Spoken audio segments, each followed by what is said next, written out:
Ladies and gentlemen, viewers and gamers around the world, welcome to the Gamers8 IESF Asian Championship happening right here in Riyadh, Saudi Arabia at the biggest gaming and esports festival, Gamers8. I'm Bara Abdallah and Wajih. What's happening? What's going on? يا أهلا وسهلا فيك أخوي براء، شكرا لك، حياكم الله جميعا أعزائنا الحضور ومشاهدينا الكرام في كل مكان، ورجعنا لكم في جيمرز8 بطولة الاتحاد الدولي للرياضات الإلكترونية الآسيوية، وكلنا متحمسين على التجهيزات اللي في الأيام الجاية إيش ممكن يصير معانا، لأن الأيام الماضية كانت معانا الجروب ستيج أو دوري المجموعات، ولكن اليوم بنكون كلنا متحمسين إننا بندخل على النهائيات في لعبة موبايل ليجندز ودوتا 2.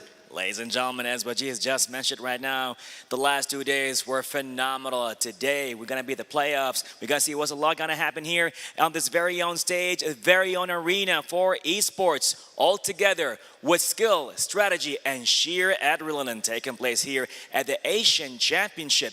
Everybody's competing to earn their place at the amazing and beautiful 15th IESF, the World Esports Championship in Romania. Yash, I am definitely jealous because the fact is, maybe I won't be able to be there as well. But you know, Gamers8 is definitely happening. أكيد لازم كل منتخب وكل شخص يثبت نفسه في هذه البطولة عشان يتأهل في بطولة العالم في رومانيا، وكلنا أكيد يعني نتمنى الخير لكل الفرق، ولكن بنشوف من اللي يقدر يثبت نفسه وياخذ المركز الأول في هذه البطولة. ولكن ما قلنا لكم أن من اليوم بتكون معانا لعبة دوتا 2 بيست اوف 3 بدل البيست اوف 1، فأكيد أخوي براء بتكون في فرص كثيرة للاعبين، في حالة صارت في أخطاء بسيطة في المباراة يقدرون يسترجعونها بسبب أنها بتكون بيست اوف 3. فما ودنا نطول عليكم، ودنا نروح للكاسترز عشان نشوف إيش ممكن يصير معانا في هذه المباراة. As you mentioned, Wajih, يعطيك العافية, Dota 2 are going to have best of 3 and not only one. So a lot could happen actually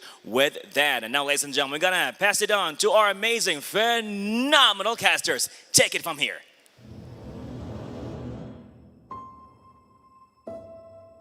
One purpose, one dream, one rhythm.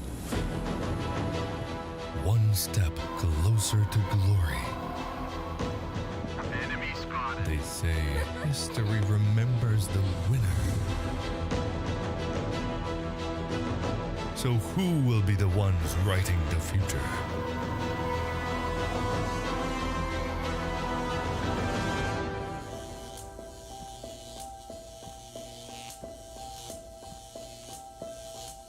The halls of power call for their kings.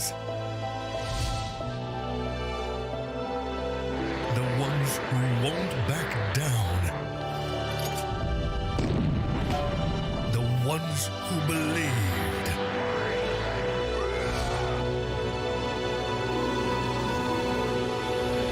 The ones who knew that over 100 nations can't be wrong.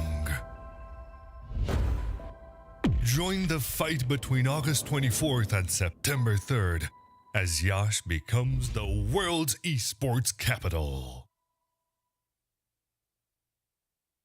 After 2 days of action-packed gameplay, we have found ourselves at day 1 of the playoffs here again at the Gamers8 IESF Asian Championships, all leading to Romania. Again, I'm Naisu, joined with OSX. We've been bringing you the action for 2 days. Now day 3 is ahead of us. And there's a lot in store, I still feel like, OSX. It's playoffs mode right here in Saudi Arabia. We're about to witness teams who hasn't been in the streamed broadcast. We have 2 amazing matches today, and this is one of the things that we're excited for. Up for paper and in for the results, we see just numbers. Now we are about to see the real deal on how these teams would actually make their way through Romania. I think, again, you already made the point, right? There is a ton of people I know, even that we have messaged us, right, online, saying, we can't wait to see Mongolia. Now, I know there was a stream somewhere around, you know, that had their game played online, but it wasn't on the English stream, right? And there was a lot of people looking for that. So this is the first glimpse for a lot of people, at least here for this tournament, to see what is Mongolia made of. I mean, again, there's already been pretty much posts online about this is the tournament's dark horse. Oh, Right? yeah. They are Absolutely. in terms of points and everything else. They're right there with the Philippines. So I think people are just waiting to see if they do match up against them later on in the tournament. But right now they've got Kazakhstan to go against, who we also saw quite the performance from back even from day one on the stream. Yeah, it's about building that suspense, the preparation. We haven't seen these two teams. So in order for them to meet, they have to beat Kazakhstan, if ever, and Philippines has to beat also Cambodia, whatever the odds are. But this is one way of creating that climb through the days in the playoffs. Yeah, and that's the thing. There's a lot of questions here to look forward to, right? And in just a little bit, the teams will be walking out when they're ready. But at the same time, you made a good point because it's Philippines and Cambodia later, right? And we did hear also from Chama what he had to say, right? He wanted that rematch against Mongolia. As we take guy a in look, red. As we take a look at the standings here, this is where everything fell into place, right? From Group A, we have, of course, Mongolia, like we mentioned, even on the board against the Philippines in Group B.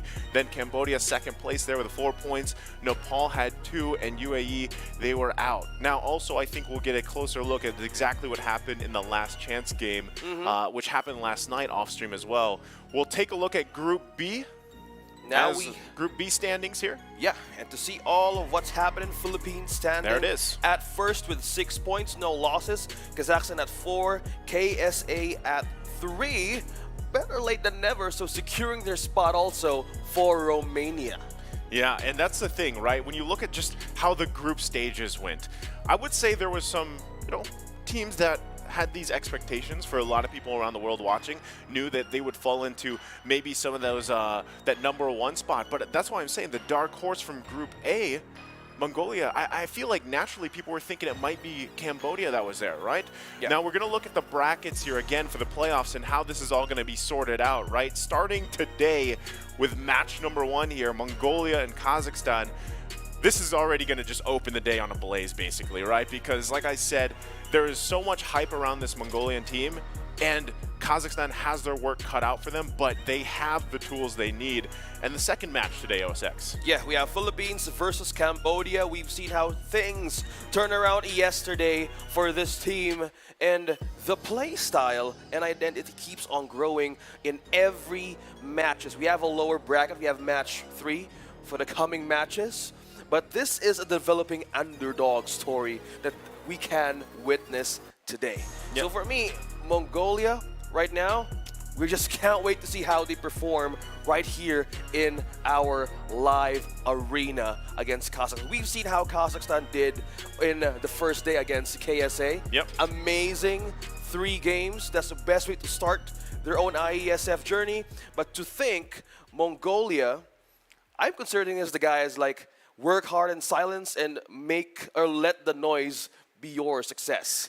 Yeah, and there's tons of noise like already, right? This is kind of something that we've been seeing. Also, again, just with this playoff kind of format, it is that double elimination. So technically, the teams here that will lose in these live stream matches will go and play later on, right? And that's going to happen, I believe, off stream. Oh, yeah. Now, later on, too, we have to keep an eye on, like I said, Cambodia and Philippines, right? Because I feel like obviously those two countries have faced off before quite a few times, but it's a little bit different now too. And I feel like there's also that added kind of grudge match that Chama's looking for in the rest of his team against